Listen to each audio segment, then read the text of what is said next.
able to book the flight on my behalf. So all of us know that today, as of now, we do not have such capabilities that we enter all of these details and mention or give the entire context about our booking, and ChatGPT or any, or for that matter, any LLM that could just flow and do this, all of these things for me end to end. Now, where does MCP fit here, and how after MCP all of this has become very easy and very convenient, and for these integrations to happen, and all of this is now possible, and that's why there's a lot of buzz around MCP.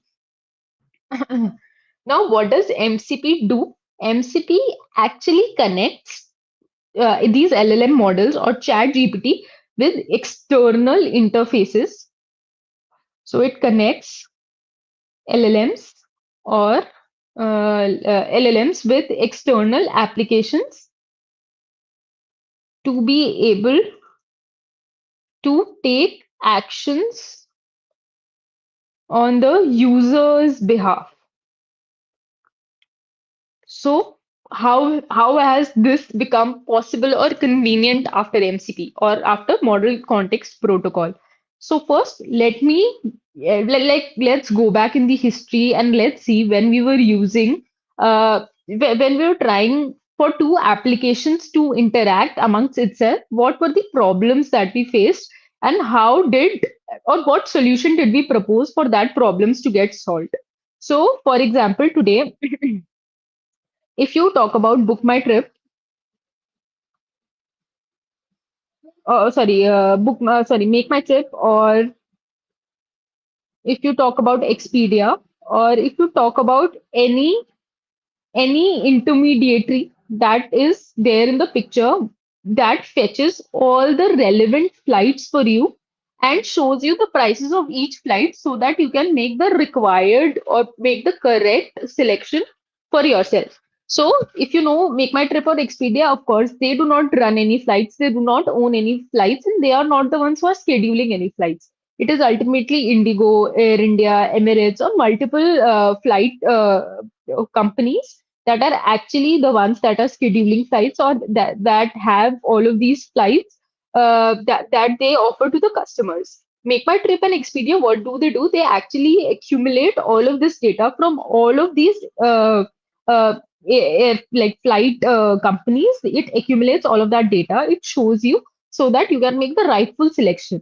Now, what used to happen before to be able to fetch this data, this Make My Trip or Expedia or this intermediaries or the parties that are actually facilitating this job for you, what did they do? They actually scraped the website and while they were scraping, they used to get all of the HTML that is present on the website and used to only fetch the relevant data for you. That is from where to where the flight is flying, and from where, and what is the price, and what is the seats offered, or what is the offers that you probably can apply if you are a particular member of this particular flight program, etc. So only that information that was relevant for you was scraped from the website. Now you can think of it or understand from you can understand it very clearly that this web scraping is a very time consuming task, and it took a lot of resources as well as time for these websites to be able to scrape this humongous data for each and every call that you make, for each and every request for that matter, not call, for each and every request that you make. They need to scrape all of these websites for all the relevant data that they need. And whenever they are scraping these particular websites, most of the data that they got was garbage. The only relevant data that they got was very minimal in terms of the amount that they were taking, or amount or the resources that they were taking in scraping the websites.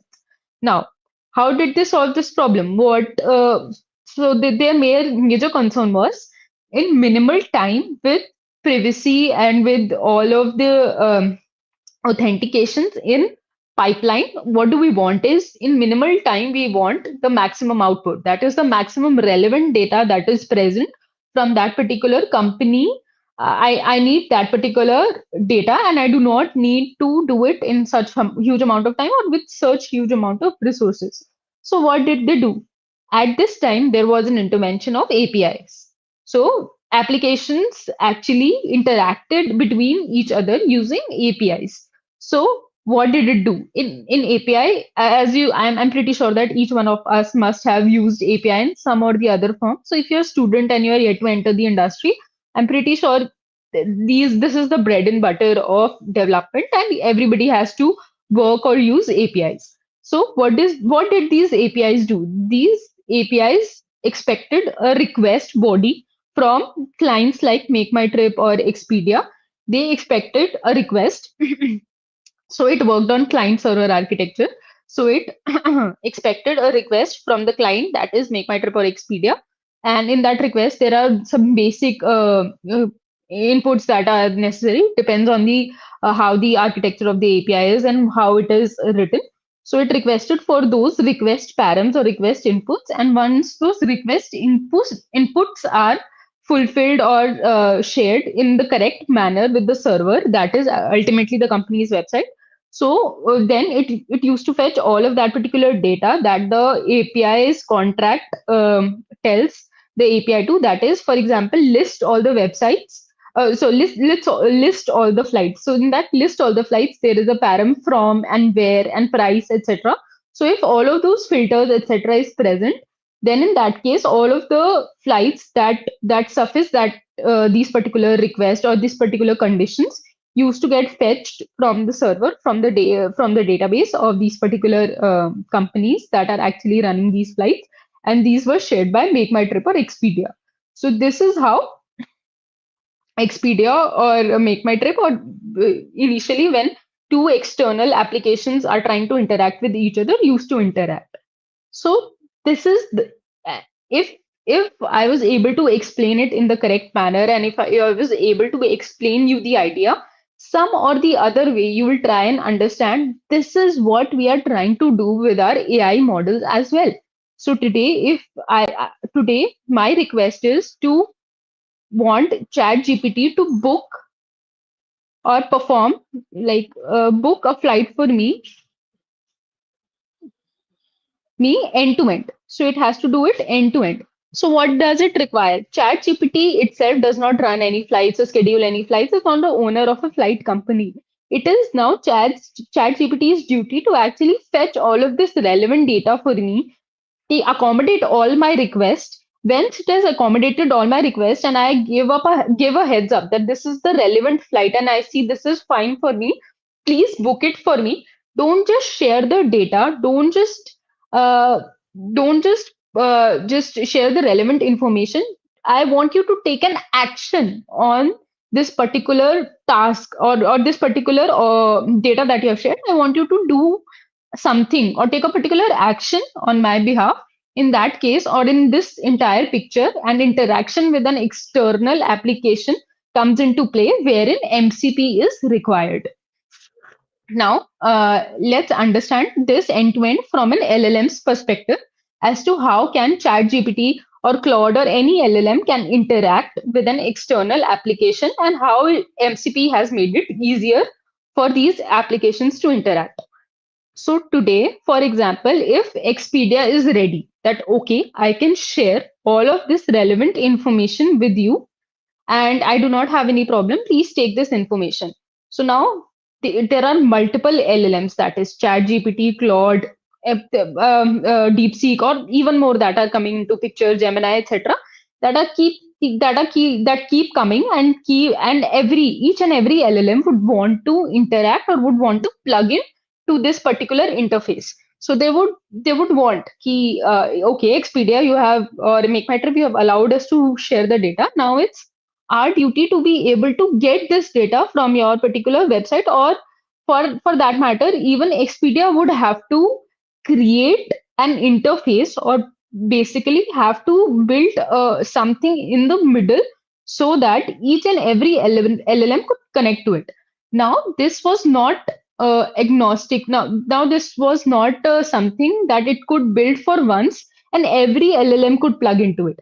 So for ChatGPT, it had to make something else. For Gemini, it had to make something else because the integrations were very different.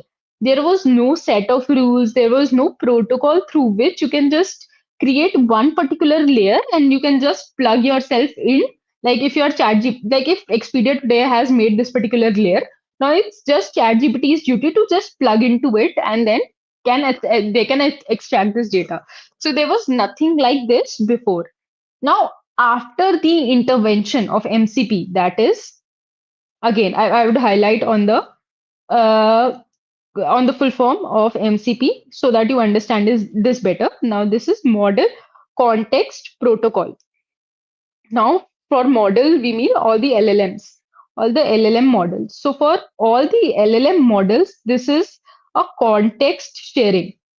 So context sharing is sharing all the relevant data or all the context that I would want this LLM to have. So as Expedia or as Make My Trip, I would want to share all the context, if I want to list all the flights or if there is some particular action they have to take. So I want to share the context of that action, that how it is done, etc. So all of that context sharing, etc.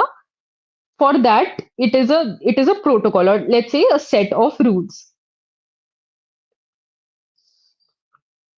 So people who might have learned about TCP/IP protocols, they understand what exactly a protocol is. So protocol is a set of rules through which multiple models or different LLM models can interact with external applications without making with a simple plug and play and without having multiple plugs and multiple sockets to be able to put inside. So it is a standard that or standard set of rules that we have or MCP has given so that it becomes easy. So once this MCP or any external application has onboarded to model context protocol, every other LLM can plug itself into it without the external application to be able to change their code. So it has become extremely easy because it used to take a lot of time for the developers to be able to code all of this necessary information so that you can plug in, and it was mostly a repetitive or time consuming task which required a lot of debugging, which was not relevant. So it actually uh, killed the purpose of using LLM because we do not want to do repetitive and time consuming tasks that does not add much value. So after MCP, a lot of this work has been abstracted.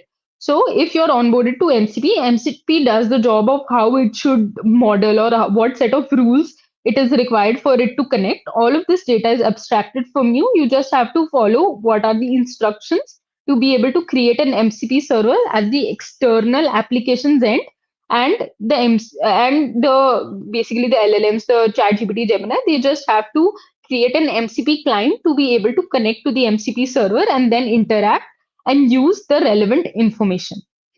So this is what on the crux MCP looks like. Oh, seems like it has been a lot of information. I'll take a pause so each one of us can absorb this a little, and then we can talk a little more about this example and how it is relevant, and we'll move a little towards the definition of it as well.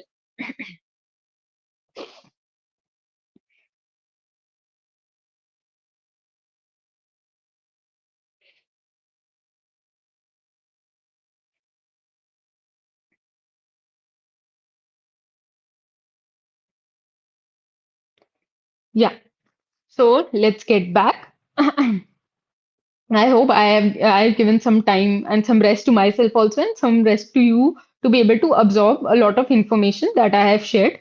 So now, what are the three major things or three major boxes that we have to look at when MCP is into play? So the three major things or three major components of MCP are MCP host, MCP client, and MCP server. So let me share or let me create a diagram in front of you to be able to help you understand what each of them means. So let me add a shape if that's possible. It's a chart, it's a drawing. Okay, my bad image. Uh,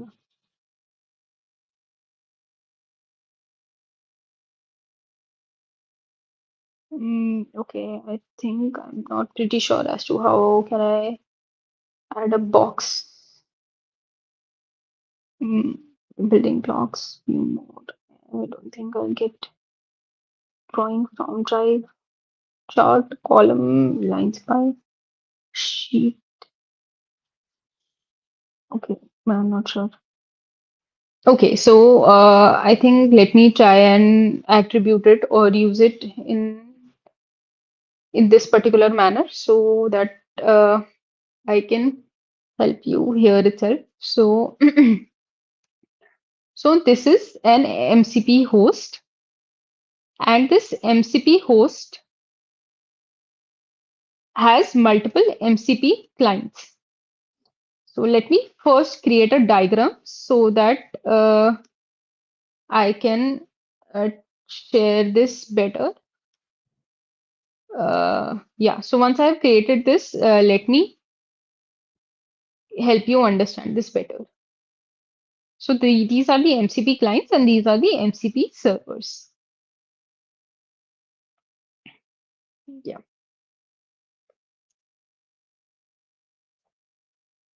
yeah. So this is how this diagram looks like. So now each MCP host can have multiple MCP clients. So what exactly is an MCP host? So today, a particular LLM that, for example, ChatGPT today is a MCP host. Now, for it to be able to interact with multiple external applications, for example, it wants to interact with Make My Trip also, it wants to interact with Expedia, or it wants like these two are specifically for something similar. So usually MCP clients and servers are usually for something different. So for sake of simplicity, let's understand like let's treat them as different only, and let's understand that MCP now has to basically ChatGPT has to connect to both Make My Trip and Expedia. So these are the two external MCP servers that it has to connect to. Now MCP host, that is ChatGPT, makes a one-on-one mapping with the MCP server using MCP clients. So what does it do? All of this is happening in real time. So if today you give a prompt to ChatGPT to be in which its use case is to connect to Expedia's MCP server, then what it will do in real time, it will create a MCP client that will further go and connect to MCP server or Expedia, and then they will talk and interact and share all the relevant information that you require, that you mentioned via the prompt. So in that particular prompt, the LLM, that is ChatGPT, it will understand that there is a need for me to connect to Expedia's MCP server, for which in real time it will create an MCP client and do the relevant interaction. Similarly, it will happen for Make My Trip. If there is a specific prompt or in a similar prompt, you have shared that you want data from both Expedia and Make My Trip, two different MCP clients will get spawned from this in real time, and then it will connect to specific MCP servers for you to be for ChatGPT to be able to fetch all of this relevant data and share this information with you. And once this information is shared, you can take a particular action. You say that I want my flight to be booked from Expedia. So this MCP client that is already connected with MCP servers of Expedia, it will see whether it has like MCP server of Expedia has given me this capability to be able to do this task or not. Once it has seen that I have this capability, in real time it will do the action. It will share all that is necessary in the request body, and it will get the response and share that relevant response to you.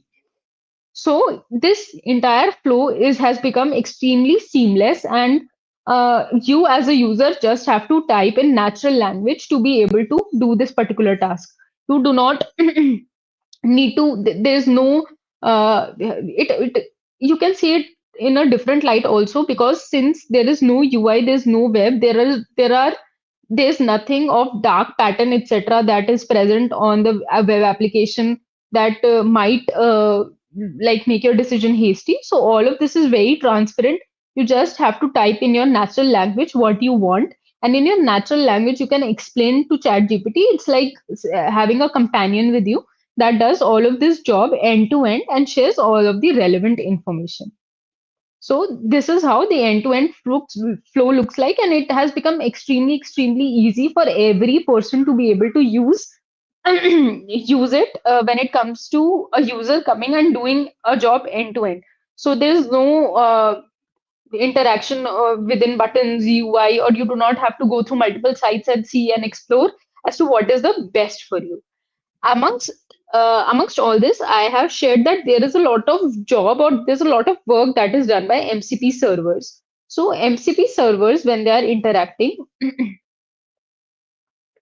so MCP servers, when they are interacting with MCP clients, they share three major things.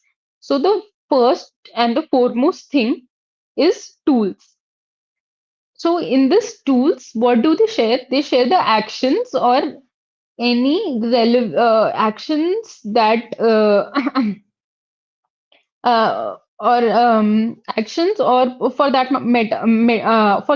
matter any particular you can think of it as any way through which you can connect to a particular action or do a particular job, and this can be done via an API also, when the MCP server is getting created. So if I am a developer at Expedia and I am creating an MCP server for it, so in the tools package, I can end up ultimately giving those particular tools that I have connected to my particular external APIs to the MCP server so that it does the job. Ultimately, it is the APIs that are performing the job, or it is something that is some code that is written that is doing that particular job. So that can be added or interacted added in the tools section of the MCP server that is further given to ChatGPT so that it understands in real time what this tool does. The second resource or the second important thing that MCP server gives to MCP clients is resources. So resources can come in multiple ways. There are some documents that it has to share, some important context that it has to context addition.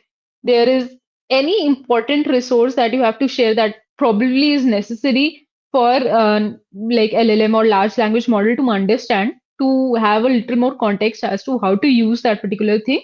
That comes as a part of resources. And third important thing is prompts.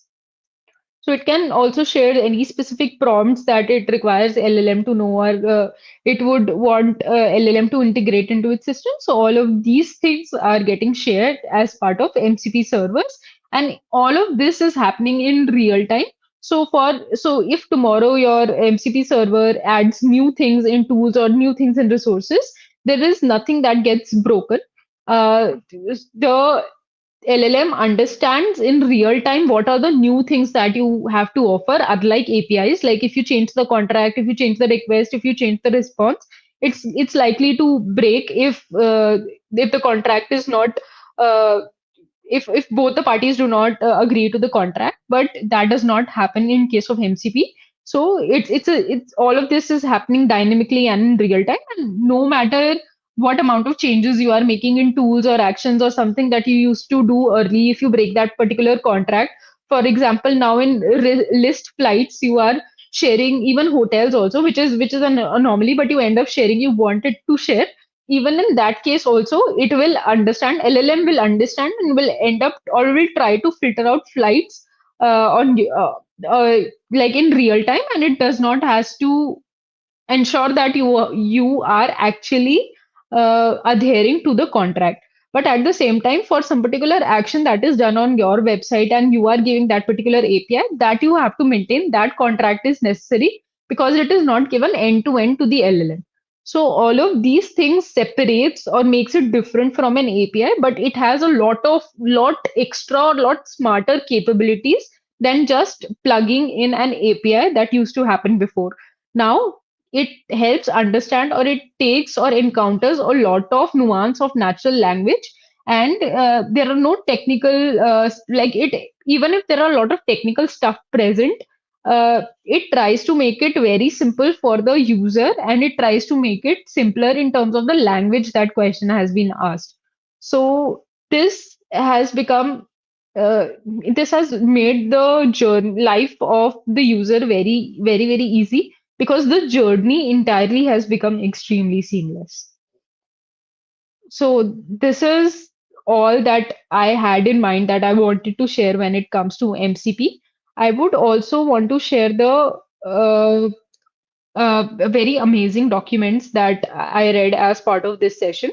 And a lot of times, people in the industry have told me that we should never ever take the documents lightly, or understand that it is very, and it's important for us to understand the relevance or importance of the actual official documents that were written while making this particular tool.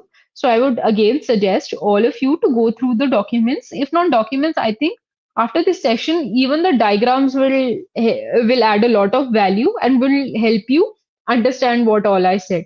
So these are the chat interfaces, or all of the things that I wanted to talk about. That is, these are the AI applications, and this is the MCP that actually helps us to connect to external data sources or external applications. So there are multiple ways that you can connect. So there are GitHub that you can connect to, their productivity tools. There are multiple. So there is a concept of local servers also and remote servers also. So these productivity tools are remote servers because these are ultimately maintained by external applications that you do not run locally. So if you have any local setup or local data as well, for example, if you are running Cursor, all of the code becomes a local data. So all of this information can also be connected via local MCP that you can spawn on your device. So all of this you love to read and understand. You can build your clients, build your servers using this document, and it's amazingly written. It's written in very simpler ways so that you understand it better. So there are multiple SDKs. These are servers that I talked about that share tools, resources, and multiple prompts, and how it is relevant and important. Multiple versioning, how you can connect to local and remote MCP servers, how you can build them, what is the security that it has to offer, that has become even more important in terms of when you're sharing your private data. So understanding authorization in MCP, since these are external world applications, their data holds a lot of value. They cannot share it in one stance. So authorization and authentication becomes very very important. And again, developer tools. So this is an amazing documentation that I went through while researching or understanding more about the MCP for while I was preparing for this session. So I hope that this session was fruitful for you, as it was for me when I was learning and I was preparing everything for you guys. And I hope like you took something from this session, especially understanding that how APIs and MCP hold a lot of similarities but yet are different, and effectively they are ultimately the layers in the chain that actually helps us to complete a particular task end to end. So for all of this information, I think you need to understand the differences and the similarities and how everything functions. So this is what I wanted to impart through this session, and I hope I was able to do it so that it makes you stronger to be able to build your own client and servers, and to build a whole application, and all that can be done using vibe coding. So there's no importance, or there's it's not necessary for you to understand or learn some coding language to be able to do it end to end. You can do it once via vibe coding, and once you understand that all of this is actually a layer of abstraction to be able to make your life easier to be able to code better. So this is what I wanted to share with all of you. So thank you so much for joining, who and it was great for me as well, because I got to know a lot of things while I was learning for this session. Yeah, so this was from me. Thank you so much.